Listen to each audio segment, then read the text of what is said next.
Trust Part 2. Begin the side story. Yes. God, I love that background. That background's so cute. Another day passes in a flash, and it's already time for the next club meeting. Although Monika should have come up with a plan for today's club tasks, she hasn't been able to shake her guilt and anxiety after reading Sayori's poem. I'm so stupid. Why do I let myself be the center of attention? Sayori's going through these kinds of feelings, and I'm letting her comfort me instead of the other way around. What kind of club president does that? This whole time I didn't think to ask about her own feelings. So much for stupid vision. Sayori enters the club room with her usual smile, but upon seeing the downcast Monika, her smile quickly fades into an expression of concern. Monika? Is everything okay? I'm really sorry. Such a terrible friend. Huh? What are you talking about? You're an amazing friend. Monika shakes her head. I made this all about myself. Even you said so yesterday. You told me that I'm trying to make the club that I needed most, right? But my problems are so trivial compared to yours. Sayori responds quietly. What are you talking about? She says that, her face darkens. Through the silence, Sayori mutters her realization. I left my folder in here. Monika stares blankly ahead, unable to come up with a response. I wasn't ready to share those. Now you're worrying about me. I don't want that. But why? We're friends, right? Wordlessly, Sayori nods. Friends look out for each other. I want to be here for you as much as you're here for me. Another long moment passes in silence. The air is incredibly heavy. This is different. It wasn't just about yesterday. It was about the club. Besides, things were so happy yesterday. You don't need to do this all of a sudden. I don't want it. I like happy. So, if you do this, then you're just being selfish.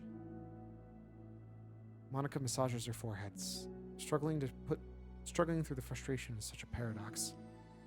It's understandable that Sayori isn't ready to share certain things. But as unfair as it is to Monika to pry, it's also painful for Monika to force herself to ignore the needs of her friend. I'm sorry I looked. I disrespected your privacy. No, I don't blame you for looking. You would have at least needed to check if it was mine. Yeah. Monika takes a deep breath. Okay. I understand that you don't want me to worry. And I think I'll be able to put this to the side so that we can move on. But can you promise me something? Promise you what? Monika pauses to collect her thoughts. This is the Literature Club. It's a place where people can express themselves in ways life normally doesn't allow them to. That's the vision. In fact, it's our vision. Right the way into your heart, or whatever. So, I just want you to promise me that you'll remember that too. It doesn't have to be right now, but I want to be here for you when you need it. I want us to be ourselves like that. Sayori smiles gently. I'll promise if you promise. Unable to help it, Monika returns Sayori's smile. Yes. Oh. I promise. Me too. As the conversation closes, the mood in the room is lifted. With that all behind them, it's time to proceed with the club activities. So, want to teach me about poetry? Huh? But what about recruitment? It's fine. We have plenty of time for that. But right now I feel like I want to do this. I mean, I do have to fulfill my end of the promise, you know? There's no way I could say no to that. Just don't expect much. I do a lot of writing, but it's not like I'm a scholar or anything. That's fine. I just think I need, like, some motivation. I never know where to start when it comes to writing poems. Starting isn't so hard. You just kind of need to write down your feelings and see where it takes you. Yeah, but that wouldn't come out any good. It's not supposed to. You're gonna have to fight your perfectionist mind on this one. You can just start by writing your feelings and see what kinds of things you can think of. And then you could turn your feelings into a little story. You can get your feelings down first and then make it sound pretty later. It's not like building a railroad where you have to go from one end to the other. It's more like a collage where you find all the things you want to put in and then you arrange them in a pretty way. At least, that's how I do it. It's not like it's the only way, but it's a really good way to not get stuck right at the beginning. I understand. Yeah, I always get so caught up in how it sounds that I forget about what's actually important. Monika pulls out a pen and paper and starts writing on. Stop being a perfectionist. You idiot. I'm just kidding. Monika scribbles out, you idiot, as she writes it down. No, keep it. Wait, why? Are you calling me an idiot? Of course not. But the point is you're not supposed to police your feelings, right? Be as dramatic as you want.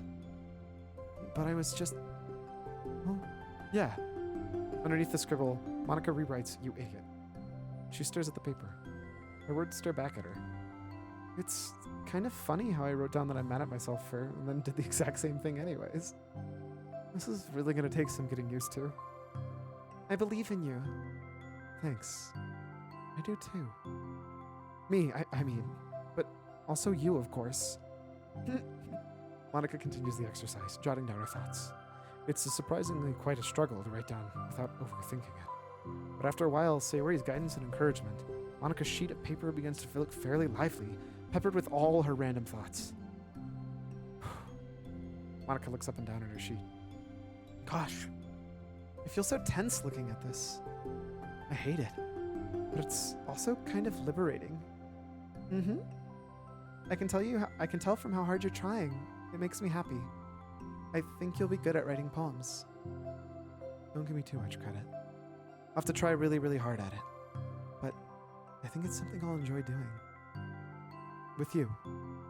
Sayori beams. I'll stop here, but we still have time. Let's try to work out a new flyer for the club. It won't be so picky about the language. Yay, let's do it! Monika and Sayori proceed with their work. With each passing day, the two of them become more confident in the club. Not simply from their recruitment planning, but from their vision as well. As their bond strengthened, so does the essence of the literature club. Finally, they begin to feel as if it's only a matter of time before they find more members.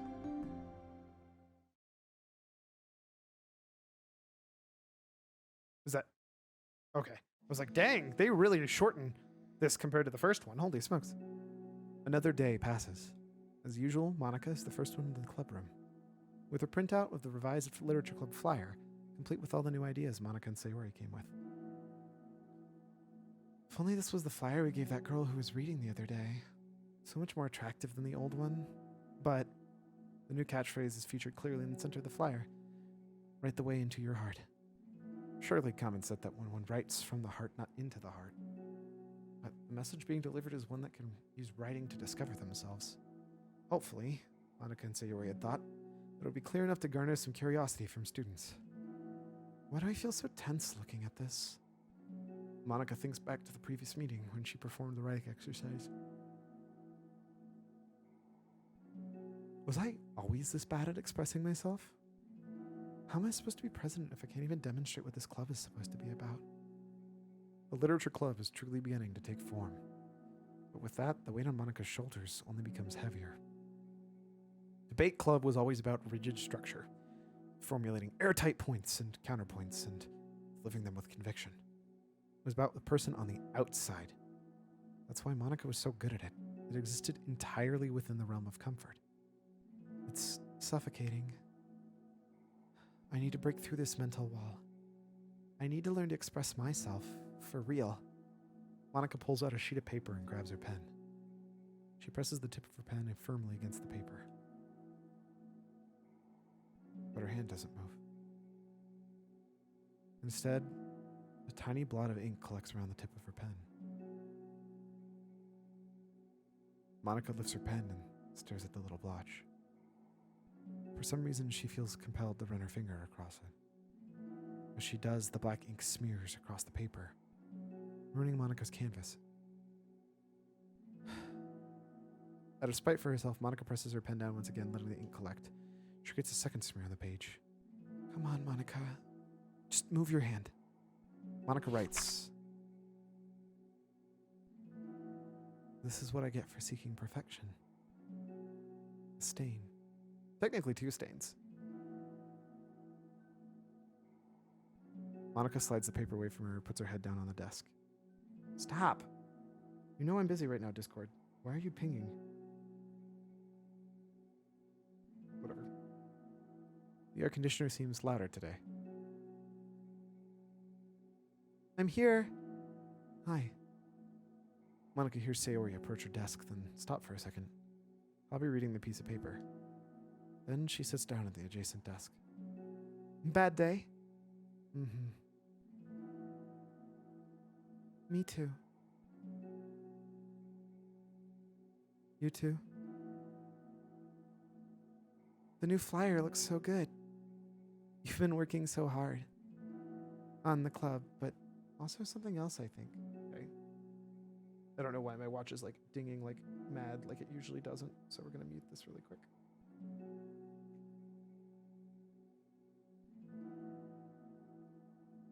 I can't do it. I'm sorry. It's so hard just to be vulnerable. Mm-hmm. Sayori takes the sheet of paper from Monika's desk. She writes something down, then stares at it for a while. Can I trust you? Of course. You can trust me with anything. Sayori gazes at Monika with sadness in her eyes. Understanding the signal, Monika takes the paper from Sayori's desk and reads it.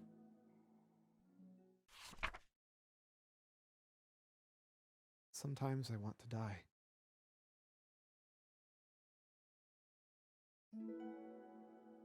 Sayori, this is really, really hard for me. Her voice shakes. So, if I can do it, then you can too. Because you're like 1,000,000 times better than me. That's completely not true. Sayori takes a deep breath, trying to steady herself.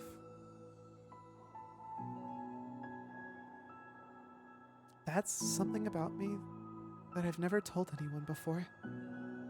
Even now, my head is like screaming at me to stop.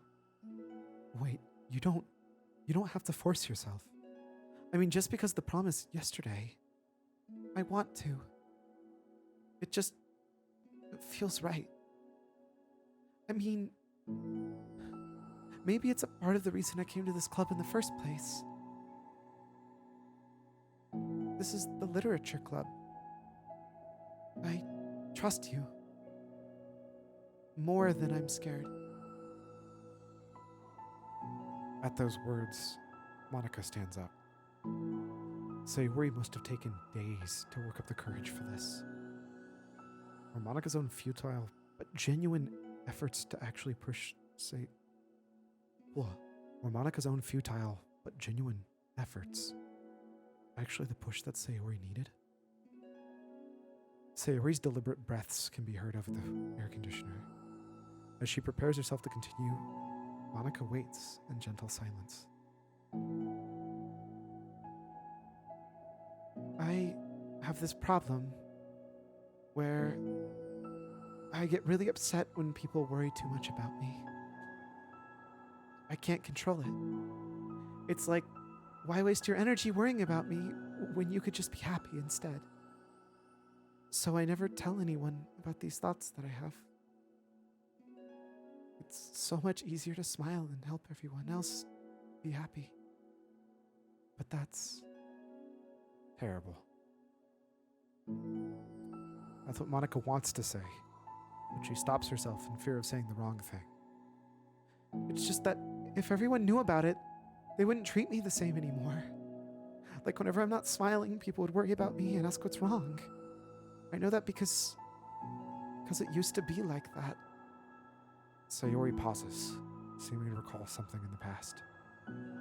I just want everyone to be happy. That's the most important thing to me. And letting people look inside my head doesn't bring happiness to anyone. Sayori pauses again, her solemn expression making her look almost like an entirely different person. how did you find the courage to tell me this? You're not worried that I'll be one of those people too? I am worried. Part of me really hates myself for doing this, but another part of me, I think, just felt like it would be different this time. Whenever we talk about what the club is supposed to mean, I kept feeling like it was right for me to do. Especially after you've been trying so hard to express yourself, too. It just made me feel like I could say it in confidence, and our friendship doesn't have to change. So silly. The club is only 2 people, but it already means this much to me. Monika feels a tightening sensation in her heart. Feeling of connection. Sayori's emotions radiate between them. Me too. I was so lost until you showed up. You're so brave, Sayori. You're so strong and brave. I don't even compare. Monika steps forward. But if nothing else, I can at least offer you some hug energy. If you'd like.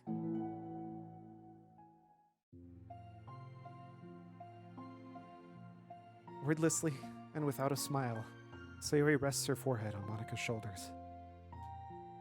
Through their contact, Monika can almost feel a torrent of thoughts swimming through Sayori's head.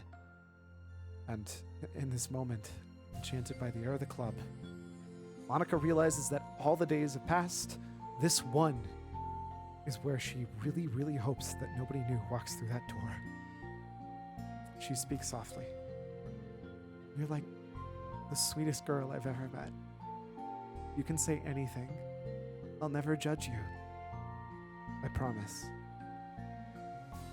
Sayori's breath begins to quiver. She takes several deep breaths, trying as hard as she can to start speaking, to say the things she never once dared to say out loud. Finally, she speaks in a choked voice. I'm so worthless. I'm worthless and everybody would be better off without me. She suppresses a sob as tears fall down her cheek. I'm just an inconvenience to everyone. I'm not good at anything, and it feels like everyone just has to put up with me, and I hate it. I hate it. The more Sayori speaks, the more she fails to control her voice, falling victim to the overwhelming sadness and clutching at her throat and chest. I don't want to have these thoughts. I want them to go away. And now I'm making you put up with me, and I just want to die. As soon as Sayori loses her composure, Monika becomes determined to help her on her own. She only wants to be what Sayori needs right now. So she won't let any sadness show. Her voice comes through soft and gentle. This isn't putting up with you. This is just being your friend. Monika offers a few words of comfort. But she knows, Sayori said it herself, that the thoughts Sayori experiences are the ones that don't belong. And Monika can't magically make them go away. The most she can do is help Sayori battle them, like any good friend would. You have so much value. To me, and your other friends too.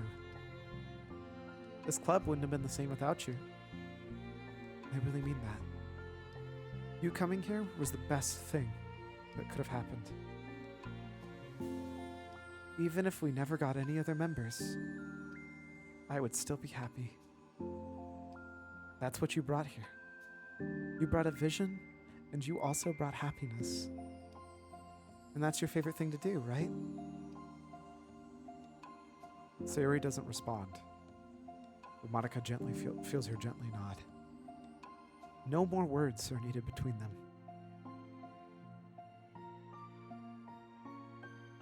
The two share her embrace for a while longer, Monika letting Sayori take as much time as she needs. Once her breathing steadies and her sniffles fully cease, Sayori lifts her head and wipes her eyes. I guess I needed that. Some days are harder than others. Well, I'm here whenever you need me.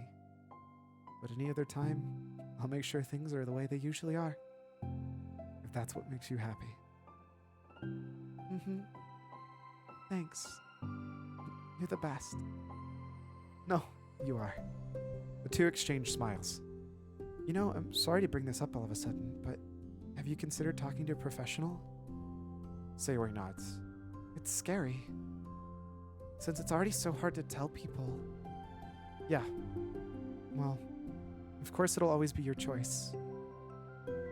But if you're ever looking to find the courage for it, I'll do my best to help you.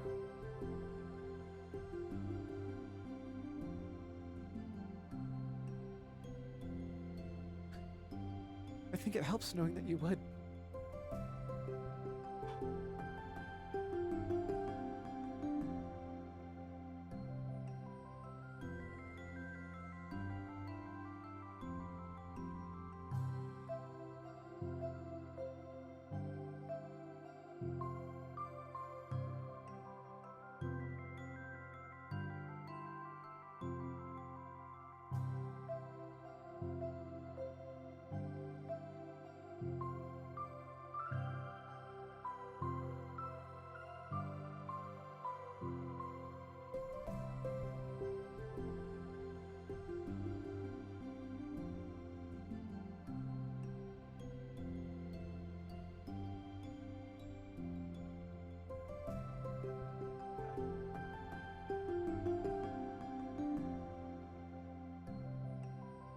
So sad right now.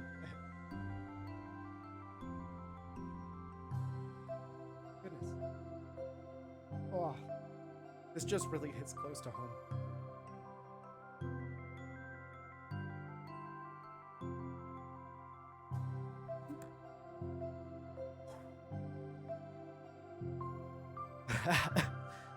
Sayori suddenly yawns and stretches.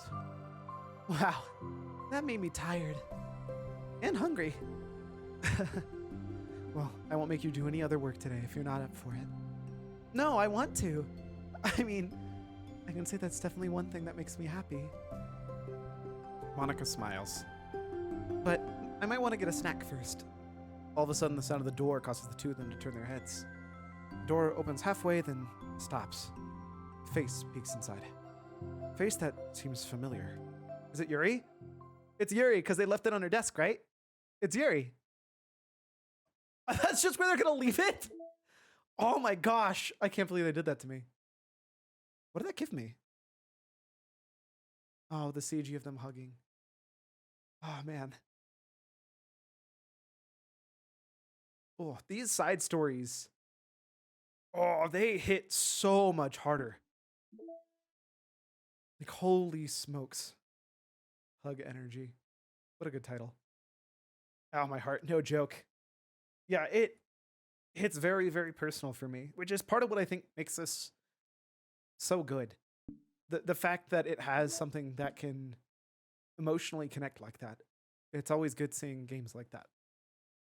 Especially because I feel like I'm pretty confident part of what made Dan write all these side stories is, especially after the game, touching on all the different things, hoping all the other ones aren't as bad. I mean, if I had to guess, all of these are going to be about growth, about personal growth, about helping them get through their issues as opposed to the horror themes. Mostly because if you related to all the characters in the original game, like, it's cool because like there was that emotional connection right away, but then like the rest of the game was just this generic horror. You never really got closure. And I think that's kind of the idea behind these. Is as you continue going through all these, and I'm also pretty sure it starts bottom or top to bottom, which is really convenient. I managed to start with the perfect one, and it's going to go understanding, then respect, then balance, then reflection, then self-love. My guess is these are very heavily going to be based around all the different characters growing and facing all of the issues that they have. So that way, it's not just a story of the Doki Doki Literature Club horror stuff. It's also something to help give actual, I guess I relate to Yuri, I'm very introverted and shy IRL. I mean, As you could obviously tell, I very strongly relate to Sayori, which is part of why this hits so hard. I think that's literally the purpose. I don't relate to at all apologizing for everything all the time. That's also fair. And I think that's the biggest reason why they have all this is the original game doesn't bring closure to those mental health issues. And I think Dan felt that he was in a very unique position to help write something that might be able to help even a handful of people. Like, literally based off of exactly what Trust Part 2 was, I'm 100% sure. Because I've heard that conversation before. I've been a part of that conversation before. And it's important. It's a really, really hard conversation. So, seeing it even in a video game format might actually open up just so much to so many people. And I think that's why these side stories exist. I'm 100% sure I'm probably going to cry at every single one of these at some point. I'm 99.999% sure. No chance are these side stories not going to be absolute tearjerkers. 100% sure. So, there's that. Oh, wait, I didn't click that. I'm trying to find out who to raid because we're at the end now. My throat is also demolished. Especially with any kind of like tearing up, which is going to happen whenever I'm trying to like read the parts too. Even if it's not like literally making me want to cry, that actually causes issues to your throat. How can reflection possibly be sad? Copium. I mean, to be fair, if we're looking at one that's probably going to be like self-love, hopefully, is going to be like on the happier side of like learning it, but it's also like anything that you even partially relate to. You like it's hard. It's hard. All right, what do we got here? Oof, jeez. Goodness gracious. That's a lot. I want to see Natsuki and Yuri literally fight. I mean, they probably will. But they're going to realize they have a lot of things in common. And they're going to be able to help each other through a lot more. This is actually, I think, going to be the most important one of all of them. As much as I personally relate to Sayori, and I think the Sayori ones are going to be the ones that I'm the most interested in, I genuinely think the self-love and the Natsuki and Yuri ones, or this Natsuki Yuri one, is going to be one of the best, most well-written ones. 100%. Data collected 51%. Holy crap. So according to that, I'm 51% through the game. So easy clap.